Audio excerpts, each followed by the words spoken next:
Hiya folks, welcome back. It's Will here, back once again for another fight card prediction. We're going to be breaking down UFC 197 from the MGM Grand Garden Arena in Las Vegas, Nevada, as probably the greatest of all time, Jon Jones, finally returns from his shenanigans outside of the cage as he faces off for the UFC Interim lightweight title against Ovince Saint Preux after Daniel Cormier unfortunately had to pull out. Demetrious Johnson co-main against Henry Cejudo for the Flyweight title. We also have some great fights in the main card with Anthony Showtime Pettis, Robert Whittaker, Yair Rodriguez and Andre Fili, with some good fights scattered all the way throughout. Firstly, I just want to say, please go follow the guys down below me. They are very, very good at what they do and they deserve the people to go watch. So if you do see in the drop down box, you'll see all the people down there. Please go follow. Plus, I'm going to be in Vegas. I literally fly out to Vegas in about 8 hours and I really haven't done too much. This is why it's a little bit late. I've been kind of running all over the place. If you see me in Vegas, you recognise me, come over and let's speak some fights. I'm there. I will be in the MGM. I'll be all around Las Vegas most of the week. So come and check me. Come and see me. Come and speak to me, and I will be there. And we can have a drink, talk some fights, whatever you want to talk about. Let's do it. And I'll see a few of you out there as well. So overall, I really like this card. It was a shame that DC fell off. I mean, I was actually really, really looking forward to seeing that rematch, but some things just never come to fruition, unfortunately. But otherwise, a great card. I think the main card is just fire, straight fire. A lot of really top fights that are in on that card. The prelims are a bit okay, and the Fight Pass prelims are kind of to be expected. So we're going to get straight into this. We're going to start down in the the lightweight division. If we have Efrain Escudero facing off against Kevin Lee. Now, Kevin Lee coming off a very surprising loss back at UFC 194, getting knocked out in the first round against Leonardo Santos. I think he just got a little bit reckless, and Leonardo Santos caught him with some beautiful shots to put him to sleep. Kevin Lee, predominantly a really good wrestler, good grappler with improving striking skills. We've seen that in the fights beforehand. He showed that before that fight at 194. Efrain Escudero, a long-time veteran of the UFC, been in and out a few times.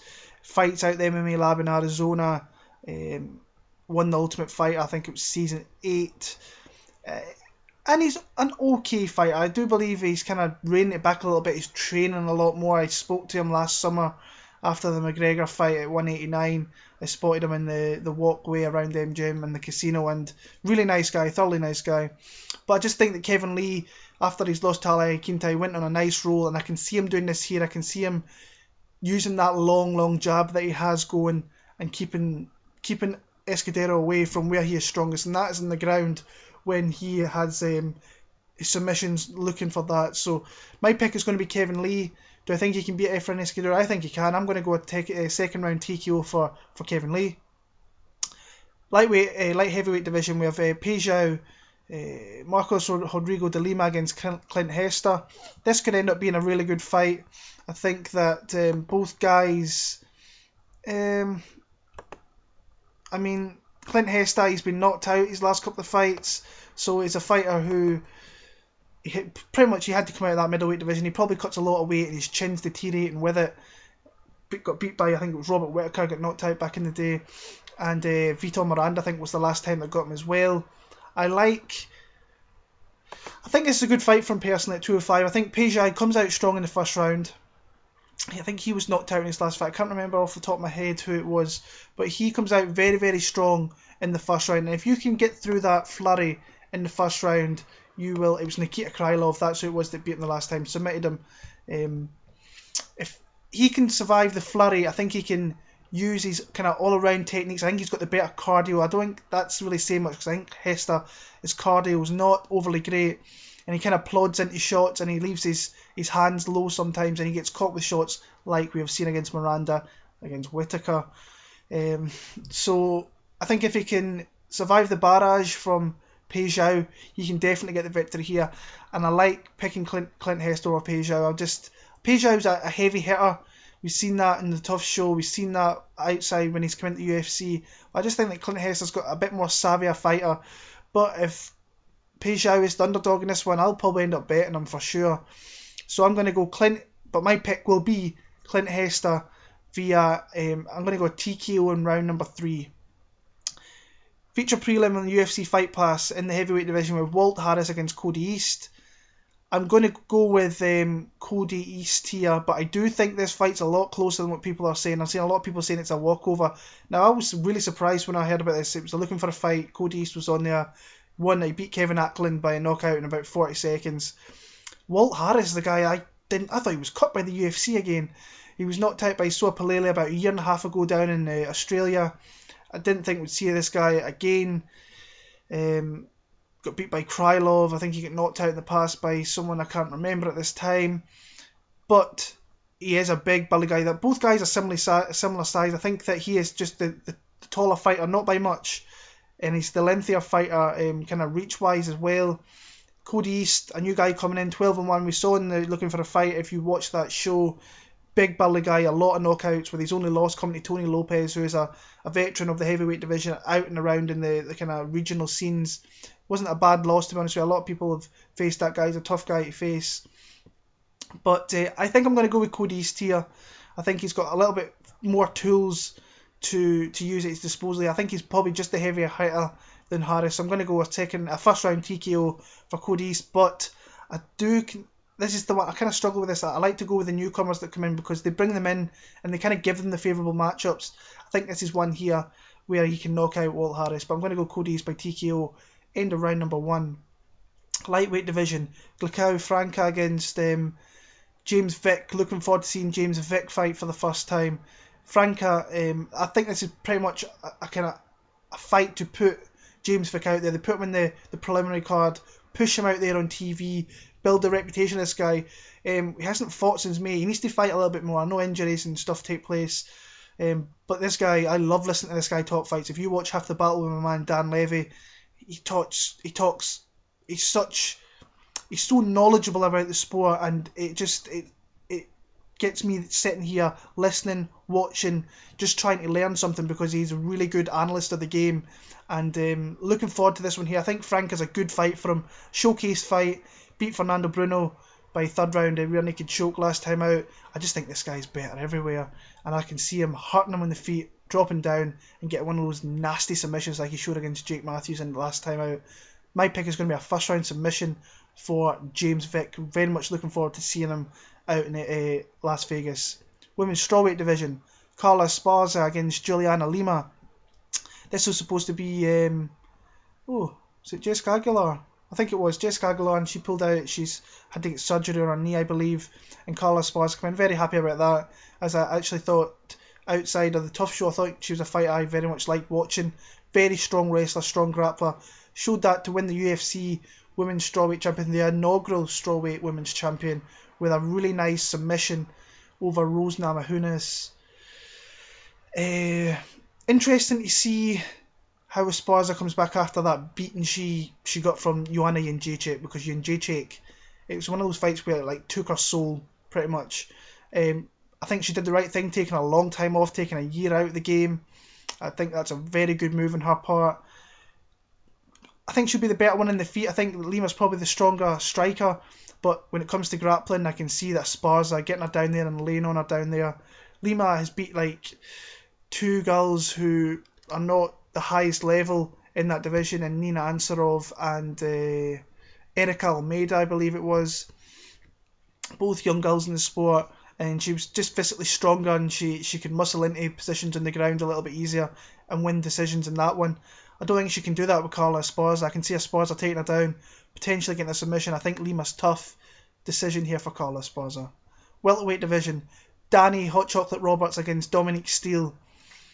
Looking forward to seeing Danny again, a guy I've watched in Cage Warriors. Now, if you don't watch Cage Warriors, it is now on UFC Fight Pass. Go check it out.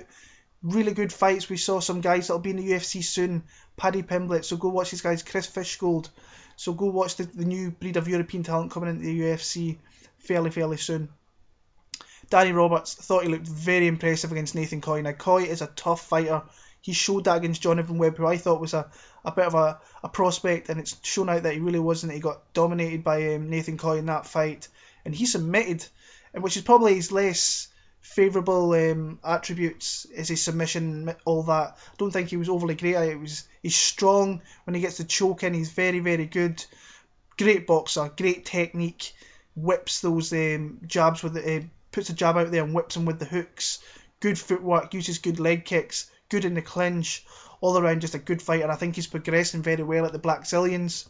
Dominique Steele came in short notice against Zach Cummins and got blasted in the first round in Chicago, but came back with a really nice win over Dong Young Kim. A back and forth fight, very fun fight, which he was definitely winning, and then finished it with a KO with a slam, via the slam in the third round, and got himself a really nice bonus, which was great for someone in the lower echelon of the sport, on probably the lower pay scale, getting that victory there.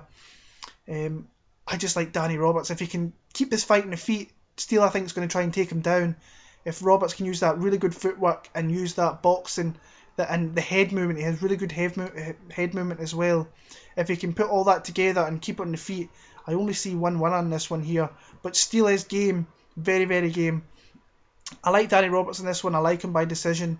I think he's got the potential of a finish, but I like Danny Roberts via decision.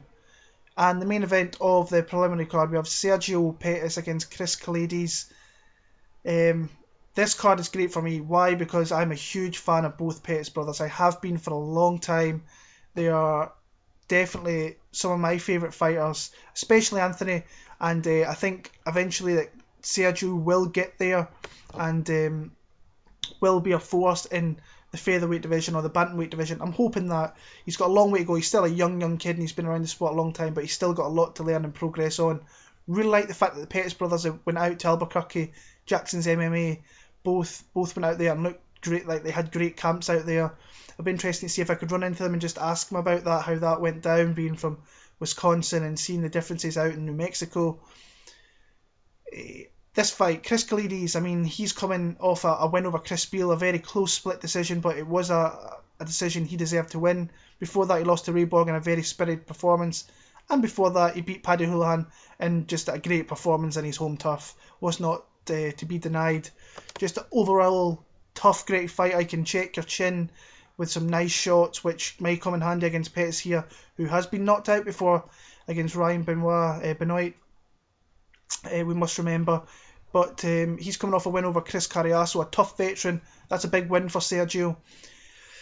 I think Kelades has a chance in this one. I really do. I think he can take Pettis down. Pettis has been prone to being taken down, and Kelades has got, we've seen in the Borg fight, he's got a lot of grit and determination down there. Tough fight to pick. I'm hoping we see a new Sergio Pettis in this one, but I can see this being a split decision, and I'm going to edge. I can see Kelades taking a round here. I'm going to take Sergio Pettis via split decision, but I'm not really confident in that pick, I'll be honest with you. Hope he wins, as I say, because I'm a fan. Very close fight, but I'm going to go Sergio Pettis via split decision. Main card. Ooh, this fight. Jeez, man. Yair Rodriguez against Andre Touchy Fili.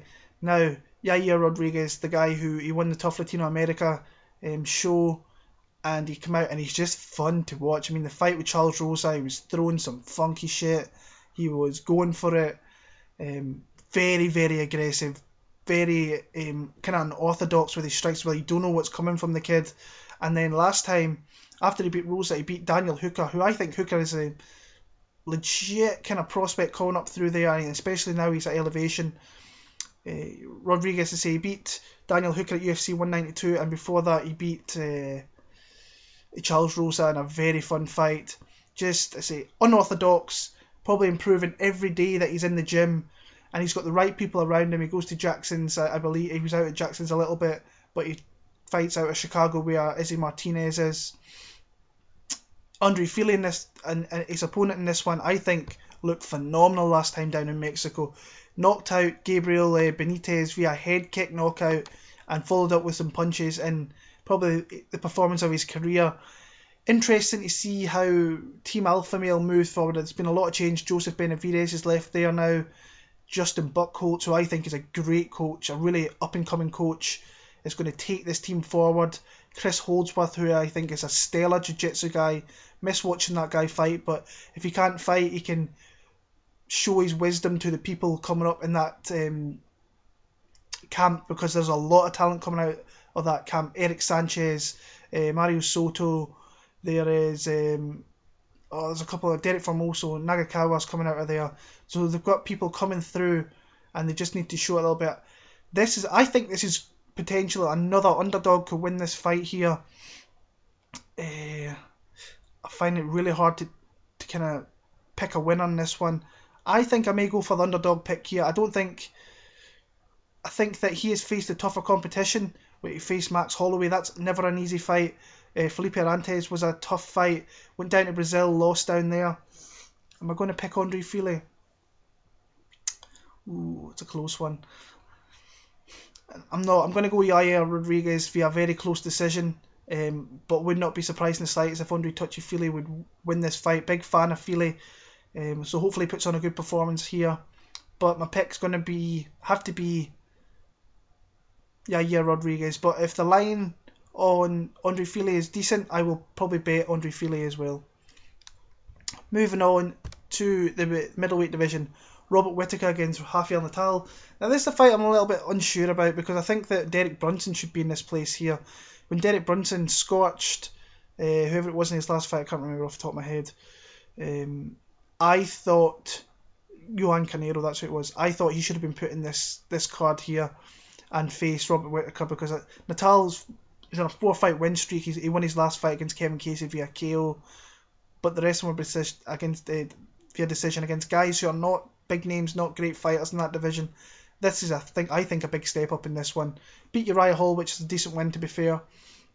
Whittaker himself beat Uriah Hall, but since he's come up to middleweight division, he's shown nothing but great techniques, big power, a good jaw, and a very good gas tank. I mean, knocked out Tavares, knocked out Clint Hester, and he had that decision victory in a very exciting fight down in Australia. I just see one win on this one, and I see Robert Whittaker's aggression and willingness to come forward to take this fight to Rafael Natal and knock him out clean. So my pick will be Robert Whittaker via TKO in round number 2. Oh shit. This fight right here. Anthony Showtime Pettis against Edson Barbosa. And this is the fight I have wanted to see for so long. And it's a high stakes fight, especially for Anthony Pettis. Yeah, he cannot afford 3 losses in this division if he wants to keep himself in contention in the future of getting a title shot. As I said before, huge admirer of the Pettis brothers, especially Anthony, one of the nicest guys I've ever met, who gave me his time, so I thank him very much for that. I'll always support him. Great to see him, as I said, with Sergio out in Albuquerque training with Donald Cerrone. Edson Barbosa, coming off that very tough loss in a very tough fight against Tony Ferguson. His footwork is amazing. His leg kicks are just dangerous. So dangerous. You have to really watch what you're doing with this guy. But he is chinny and he has been dropped with jabs as such. But he is a very tough guy. He loses fights and he comes back and wins fights straight after those losses, which is a hard thing to do, that bounce back ability. Anthony Pettis, on the other hand, he got dominated in his last 2 fights. He got schooled by Rafael dos Anjos. I thought Eddie Alvarez wasn't a great fight. I think that Pettis looked tentative in that fight, and he can't afford to be like that. He has to come out and be aggressive like he was against Cerrone. If he comes out like that, I don't think many people touch him in that division. I really believe that. Maybe Khabib, because I thought Khabib looked amazing last night. I know it was against Darrell Horcher, but I was going to pick Tony Ferguson. I think I would have made a wrong choice because Khabib looked shit hot last night. So if he has to improve on that Eddie Alvarez performance, because it was not a great fight. He needs this win here. If he doesn't get this win, he is well and truly on his way to the back of the line and probably makes the cut to 145 if he can do it. Very much doubt he can, but I'm going to pick him. I'm going to pick him by knockout. I think that he'll weather the storm from Barbosa. I can see Barbosa taking a round off him, I really can. But when it's striker v striker like this, I think that Anthony Pettis just overall with his strikes, with his unpredictability, with his leg kicks, different things that he throws, I think that something will catch Edson Barbosa and he'll put him down. My pick's going to be TKO victory in round number 2 for Anthony Showtime Pettis, but it could be a close one. Have to go with my heart in this one, unfortunately. That's how I feel. I think that Pettis needs this one big and he'll bring it through. So Anthony Showtime Pettis TKO round 2.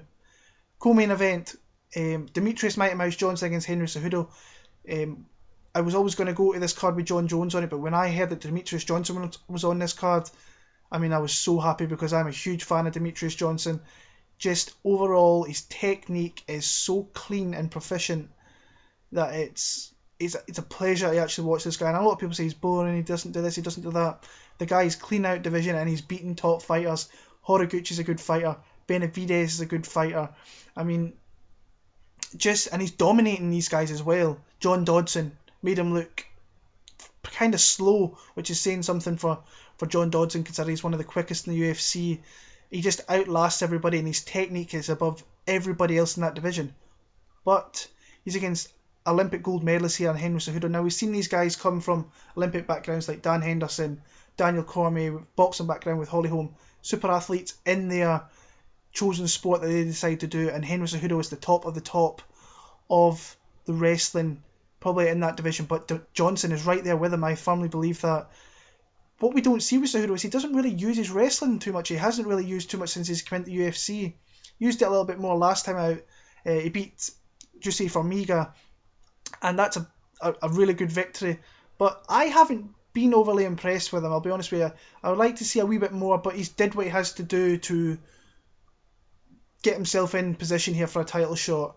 But I just think that Demetrious Johnson is going to... I think Demetrious Johnson could school Cejudo here, and this might not be a bad thing, that Cejudo loses this fight, because I can see him wearing this belt in a few years if Demetrious decides to go back up. I can see him holding this belt at some point, because he's that technique of wrestling, and having that in your arsenal is something you're always going to have. But I just think that Demetrious Johnson has that. He's got the speed on him as well. He's got the better cardio. He can go all day. I think he's the better striker. I think he probably hits harder. He's a little bit more unpredictable than what Cejudo is. But Cejudo is no slouch whatsoever. But I think Demetrious Johnson finishes this fight. I really do. I think he can submit Henry Cejudo. I think he's going to want to test his ground game down there and see how he stacks up with an Olympic gold medalist like Cejudo. So I'm going to pick Demetrious Johnson. I'm going to pick him via submission. And usually it happens later on in these flyweight fights, like it did with Horiguchi. I think he did it with Moraga as well. So I'm going to go 4th round submission for Demetrious Johnson.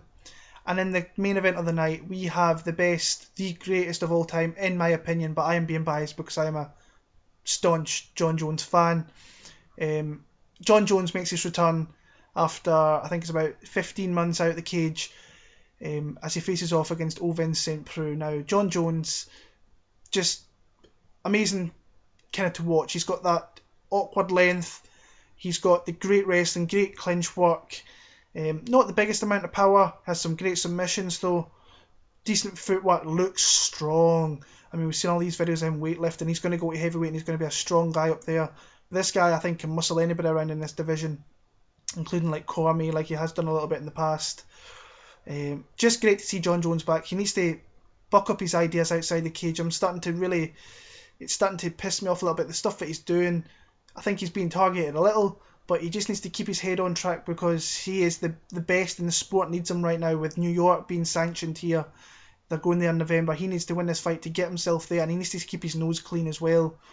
Beating the who's who of the light heavyweight division: Shogun, Machida, Rashad Evans, Glover Teixeira, Alexander Gustafsson.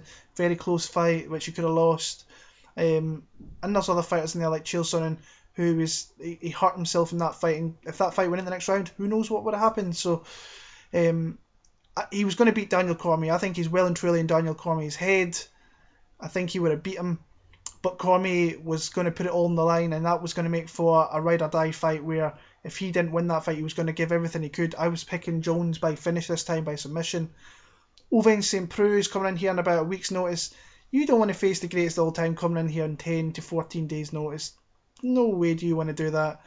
Coming off that win over Fejao back earlier in the year in the Hendricks card, a Wonderboy card, where he seemed to injure himself in that one a little bit, but kind of persevered through it and won the fight.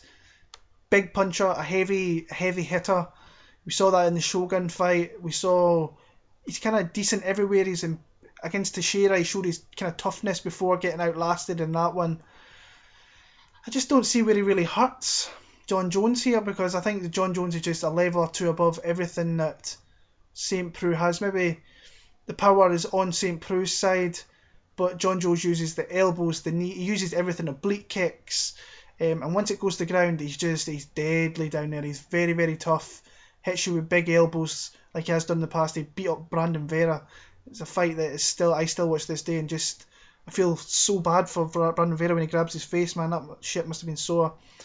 My pick is going to be Jon Jones via submission in the second round. I think he's going to find his way to put Saint Preux against the cage and taking him down, keeping him there and working from the position and getting the submission. So that is my pick for UFC 197. As I said before, I will be there. You see me, you come say hello. Let's talk some fights. Come follow me on Twitter, WillMartin7MMA. Follow the good guys down below there. Please like, comment and subscribe if you can, and share with your friends. And tell me your picks in the drop down box. I always like talking to you guys regarding that. So I'll be back for the Rotterdam card on May the 8th. Arlovsky versus Overeem. Until then, enjoy the fights when they come round, and I'm going to enjoy myself in Las Vegas. Take care, folks, and all the best.